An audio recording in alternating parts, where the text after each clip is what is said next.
लाडक्या बहिणींसाठी खुशखबर आहे। सर्व महाराष्ट्रातील पात्र लाडक्या बहिणींच्या खात्यामध्ये आता 1,500 रुपये येण्यास सुरुवात झालेली आहे। लवकरच महिलांना आता 2100 रुपयांचा लाभ मिळणार आहे। मात्र मार्चच्या अर्थसंकल्पा अगोदर महिलांच्या खात्यामध्ये 1,500 रुपयांचा हप्ता हा जमा होणार आहे व मार्च नंतर महिलांच्या खात्यामध्ये हे 2100 रुपयांचा हप्ता जमा केला जाणार आहे।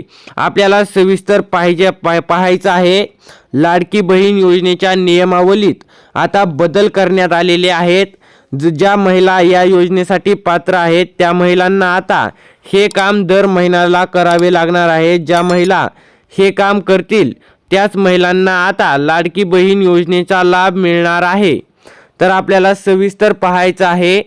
राज्यात मुख्यमंत्री माझी लाडकी बहीण योजनेच्या अंमलबजावणीसाठी सरकारने आता नवीन कठोर निकष तयार करण्याचा निर्णय घेतलेला आहे। आता महिलांच्या खात्यामध्ये आता 2100 रुपये येणार आहेत मार्च पासून।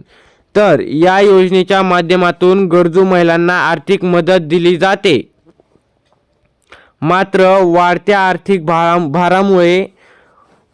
आर्थिक भारामुळे सरकारने नवीन नियम लागू करण्याचा विचार केलेला आहे। यानुसार लाभार्थी महिलेचे प्राप्ती कर खात्याकडील नोंद तपासली जाणार आहे असून दरवर्षी ई-केवायसी प्रक्रियेद्वारे उत्पन्नाची पडताळणी केली जाणार आहे। आता महिलांसाठी हे केले जाणार आहेत। नवीन निकष आहे। दर वर्षाला महिलांची ई-केवायसी द्वारे उत्पन्नाची पडताळणी केली जाणार आहे। त्यानंतर पाहायला गेलं तर महायुती सरकारने विधानसभा निवडणुकीच्या तोंडावर लाडकी बहीण योजना सुरू केली होती। या योजनेचा लाभ महायुतीतील घटक पक्षांना मोठ्या प्रमाणात झाला। मात्र या योजनेवर होणारा मोठा खर्च पाहता सरकार आता पात्रता निकष कठोर करणार आहे आणि यामध्ये महिलाचा पाहायला गेलं तर 5 लाख महिला अपात्र करण्यात आलेल्या आहेत। त्यानंतर आता कठोर निकष लागू करून अजून काही महिलांना या योजनेतून बाहेर वगळले जाणार आहे। पाहायला गेलं तर नवीन नियमानुसार 2.5 लाखांपेक्षा जास्त उत्पन्न असलेल्या महिलांना योजनेतून गाळले जाईल। प्राप्तिकर विभागाच्या नोंदणीच्या आधारे उत्पन्नाची पडताळणी केली जाईल। दरवर्षी लाभार्थ्यांना ई-केवायसी व हयातीचे प्रमाणपत्र सादर करणे बंधनकारक आहे।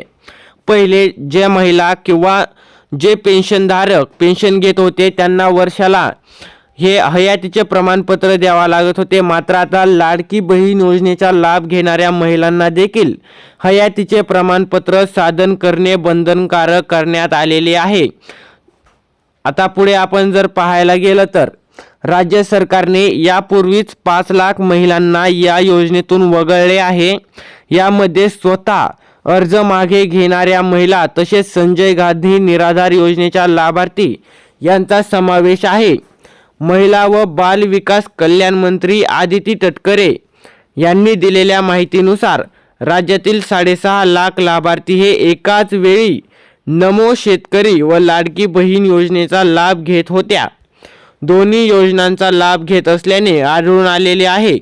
त्यामुळे या लाभार्थ्यांना लाडकी बहीण योजनेच्या केवळ 500 रुपये मिळतील। लाडकी बहीण योजनेचे त्यांना फक्त 500 रुपये मिळतील असे सांगण्यात येत आहे। मात्र आता त्या वगळल्या गेल्या आहेत व त्यांना लाडकी बहीण योजनेचे 1,500 व मार्च नंतर 2100 रुपये मिळतील।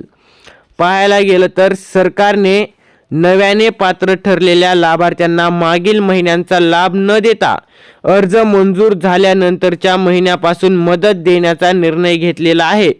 लाडकी म्हणजे पहिलं कसं व्हायचं की महिलांनी उशिरा फॉर्म भरला तरी त्यांना पहिल्या हप्त्यापासूनचा लाभ मिळायचा। मात्र आता तसे नसून महिलांनी ज्या महिन्यात लाभ घेतला आहे त्या महिन्याचे वगळता तेथून पुढील महिन्यांचेच महिलांना पैसे येणार आहेत। लाडकी बहीण योजनेसाठी आतापर्यंत 2,63,00,000 महिलांनी नोंदणी केलेली असून त्यापैकी 2,41,40,00,000 महिला पात्र ठरल्या जाणार आहेत। या महिला पात्र ठरल्या आहेत। अजूनही 11 लाख अर्जांची आधार क्रमांकाशी जोडणी प्रलंबित आहे। सरकारच्या म्हणण्यानुसार या नव्या नियमान्वये केवळ खरोखर गरजू महिलांनाच या योजनेचा लाभ मिळेल आणि सरकारची तिजोरीवर आर्थिक ताण येणार नाही असे सांगण्यात येत आहे।